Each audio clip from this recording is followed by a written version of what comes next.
So we've come to the Koala Conservatory here on Phillip Island to show you, well, what else? Koalas. And the reason I'm trying to be quiet, it's a tough thing for me to do, is that there's koalas all around me, lounging, sleeping, and eating in the trees that you see here. Right now we've got a couple of them that are actually back here eating. Back in the 1850s, settlers on Phillip Island began clearing the natural vegetation from farms and towns.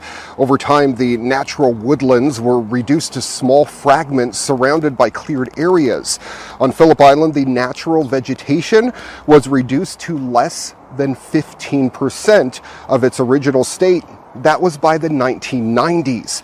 Concerned local people saw the problem and donated land for wildlife and habitat protection on the island. The Koala Conservation Center would not exist today if not for the foresight of these generous people. We just stumbled on a couple sleeping koalas. I'll try to get a good picture of them for you here.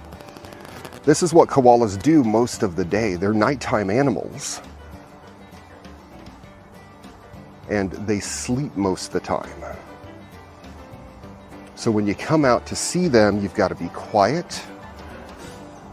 You got to watch your step. We've got wallabies all around. Hello.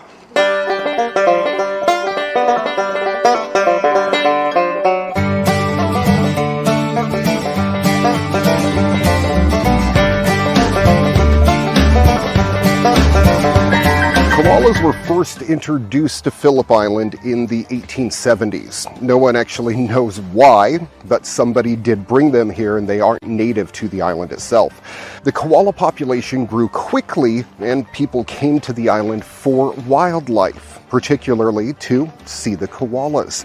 In fact, the koala population grew so large between 1941 and 1978, over 3,000 koalas were taken off the island due to overcrowding. And due to this overpopulation, and of course the fact that the land was disappearing because of overdevelopment, well, the koala population started to decline. And that's when people jumped into action to bring us the Koala Conservation Park, and in fact all of the wildlife parks here on Phillip Island. They have these little gates that you go through. So you go through one, then you go through another, and that hopefully will keep the wildlife contained within the walls of the park here. Again, we're getting back into the koala areas. Another place I'm not going to hit on today is the Penguin Parade. And yes, it's exactly what it sounds. The Penguin Parade is the penguins coming home every single night. Every morning they wake up, they go into the ocean, and well, they do their penguin thing. Then, every night at dusk, like clockwork, they parade up the beach from the water past a flood of people sitting in bleachers and go into their little houses that most of them were made by rangers and volunteers on the island. And it is one of the coolest things you have ever seen. I really am not an animal person, but I suggest you check out the Penguin Parade when you come here. It's amazing. They're called fairy penguins, and they're tiny. They stand about 4 or 6 inches tall, some of them as tall as 8 inches.